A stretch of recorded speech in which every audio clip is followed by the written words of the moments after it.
BBA, BCA, BCom Computers, 100% placement guarantee. I create Degree College, Kukatpalli, Hyderabad.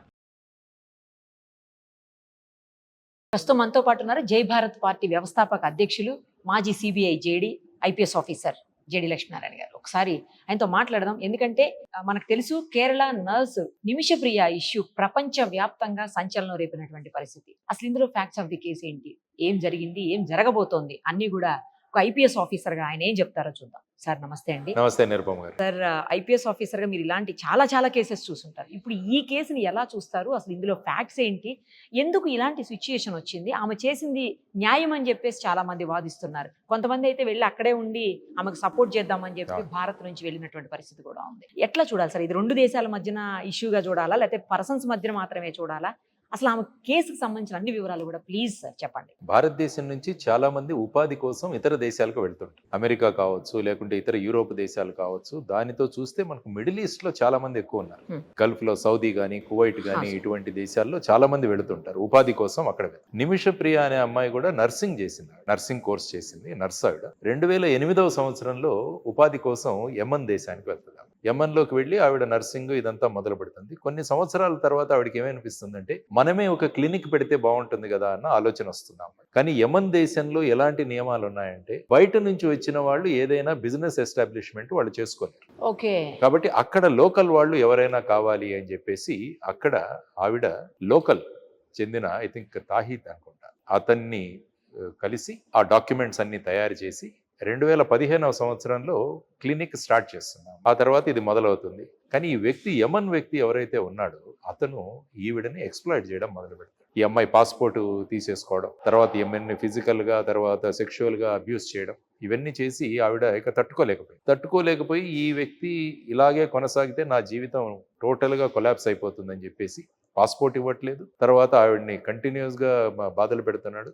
కాబట్టి ఇక ఫైనల్గా ఇతన్ని చంపేయాలన్న స్థాయికి ఆ అమ్మాయి వచ్చి ఎలా చంపాలి అని ఇంకొక నర్సింగ్ చేసిన వాడిని అడిగితే స్లోగా పాయిజన్ ఇస్తే సరిపోతుంది అని. కాబట్టి స్లోగా పాయిజన్ ఇస్తూ తర్వాత డోస్ ఎక్కువైపోయి 2017వ సంవత్సరంలో ఈ వ్యక్తి చనిపోతాడు. చనిపోయిన తర్వాత ఈ వ్యక్తిని చిన్న ముక్కలుగా చేసి ఒక వాటర్ ట్యాంకులో డంప్ చేసేస్తాడు. ఆ తర్వాత ఈ కేసు ఇన్వెస్టిగేషన్ అవుతుంది. తర్వాత ఈ అమ్మాయిని అరెస్ట్ చేయడం, తర్వాత 2020వ సంవత్సరంలో ఈ అమ్మాయికి మరణశిక్ష విధించడం జరిగింది. డెత్ పెనాల్టీ అండ్ 3 counts, అంటే 3 సార్లు మరణశిక్ష అంట. అంటే ఒక్కొక్క కౌంట్ అంటే పాయిజనింగ్ చేయడం, కట్ చేయడం, తర్వాత ఎవిడెన్స్ నష్టం, ఈ 3 కౌంట్ల మీద 3 సార్లు మరణశిక్ష అని చెప్పి అక్కడ 3 counts అంటారు మామూలు. ఆ తర్వాత ఈవిడ అక్కడ పై కోర్టులో అప్పీల్ చేస్తే ఒక మరణశిక్ష తగ్గించారు, అంటే 2 మరణశిక్షలు. ఆ తర్వాత యమన్ దేశంలో ఎవరైతే ప్రెసిడెంట్ ఉన్నారో వాళ్ళు 2023వ సంవత్సరం అనుకుంటాను దీనికి అప్పీల్ చేశారు. తర్వాత మీరు చూస్తే యమన్ దేశంలో హౌతీస్ ఎక్కువగా ఉంటారు. వాళ్ళొక ఈ టెర్రరిస్ట్ ఫోర్స్ లాగా వాళ్ళ కంట్రోల్లో ఉంది. అందుకనే ఇజ్రాయెల్ ఎప్పుడు కూడా యమన్ దేశం మీద దండయాత్రలు ఈ హౌతీస్ కు అగేన్స్ట్ గా చేస్తుంది. కాబట్టి వాళ్లకున్న ఒక ఫోరం అధ్యక్షుడు ఎవరైతే ఉన్నాడో అతను కూడా పర్మిషన్ ఇచ్చాడు. కాబట్టి ఆ అమ్మాయికి కన్ఫర్మ్ అయింది మరణశిక్ష. అది 16వ తారీఖున అమలు చేయాలన్నది సో ఈ విధమైన పరిస్థితులలో ఈ అమ్మాయిని ఎలాగైనా కూడా దాని నుంచి బయటికి తీసుకురావాలని చెప్పేసి అనేక సంఘటనలు, అనేక ఆర్గనైజేషన్స్ ప్రయత్నిస్తూ వచ్చాయి. దాని తర్వాత మన భారతదేశంలో కూడా సుప్రీంకోర్టుకు వెళ్ళడం జరిగింది. అవును సార్. వెళ్ళి దీన్ని ఎలాగైనా ఆపండి అంటే సుప్రీంకోర్టు ఇది మేము న్యాయం, ఎందుకంటే అది వేరే దేశంలో జరిగినది, మేమేం చేయలేము, అయినా కూడా భారతదేశం ఏదైతే చర్యలు తీసుకుంటుందో దానికి చర్యలు బాగానే జరుగుతున్నాయి కాబట్టి మీరు చర్యలు తీసుకోండి అని డైరెక్షన్స్ ఇవ్వడం జరిగింది. అక్కడ ఎలా ఉంటుందంటే షరియత్ లా అని ఉంటుంది. అక్కడ ఏంటంటే అక్కడ విధానం, అక్కడ ఉన్న న్యాయ వ్యవస్థ అది దేని మీద ఆధారపడి ఉంటుందంటే ఖురాను, హదీత్ అని 2 విషయాలు.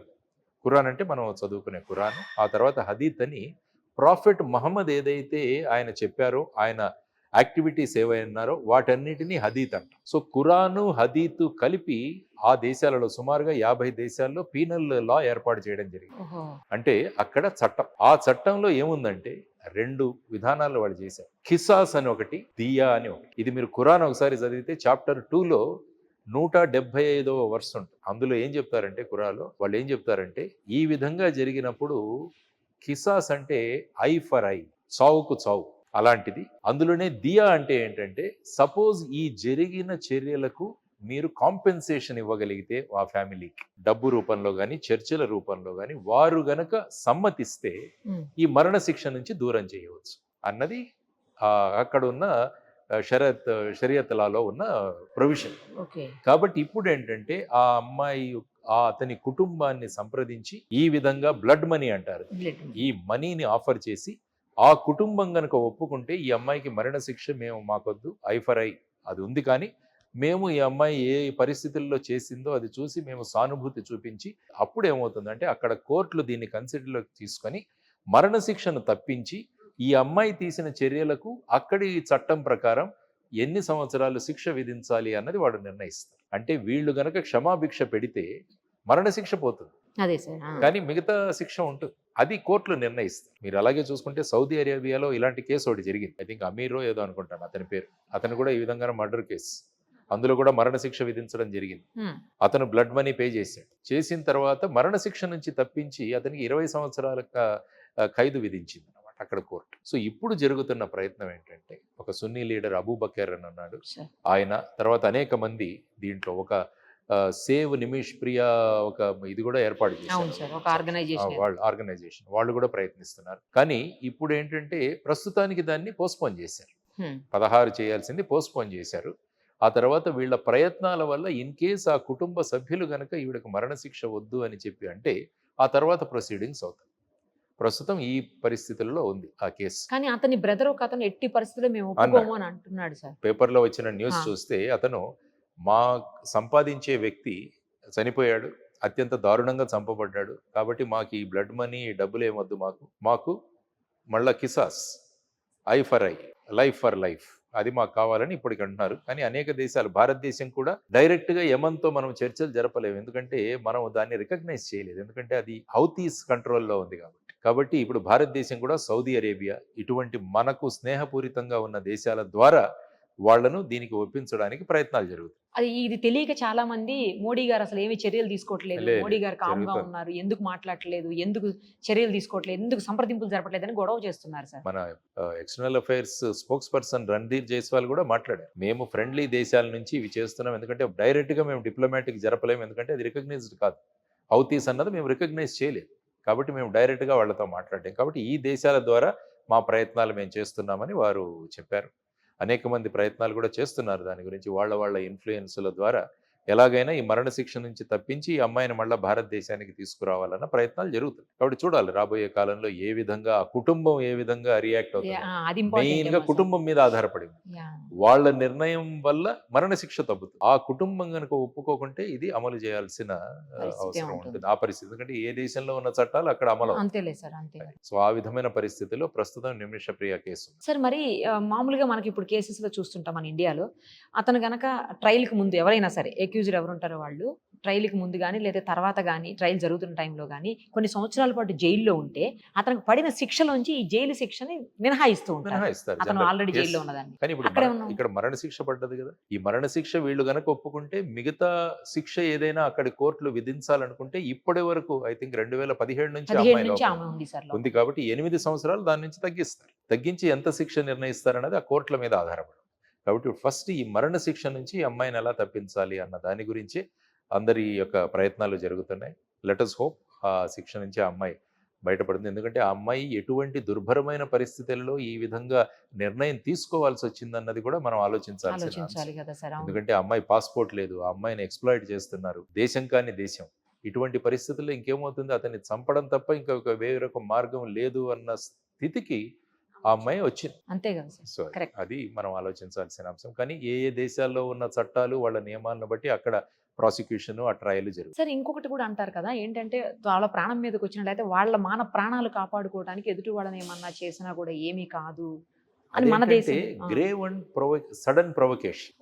సపోజ్ సడన్ గా నా ఇంటికి ఎవరైనా దొంగ గన్ పట్టుకొని వచ్చాడు, ఆ క్షణంలో చూసి నేను ఇంకా వాడిని చంపేస్తాను, వేరే ఆప్షన్ లేదు. కానీ ఇక్కడ ఏం జరిగిందంటే ఈ అమ్మాయి స్లోగా పాయిజనింగ్ ఇవ్వడం, అంటే ఇదంతా ప్లాన్డ్ గా స్లోగా జరిగింది అన్నది ఆ గ్రేవ్ అండ్ సడన్ ప్రొవకేషన్ అన్న దీంట్లో ఇది ఫిట్ అవ్వకపోవచ్చు. అక్కడ దాంట్లో గ్రేవ్ అండ్ సడన్ ప్రొవకేషన్ కి ఎగ్జంప్షన్ ఉందో లేదో తెలియదు, మన చట్టంలో అయితే ఉంది.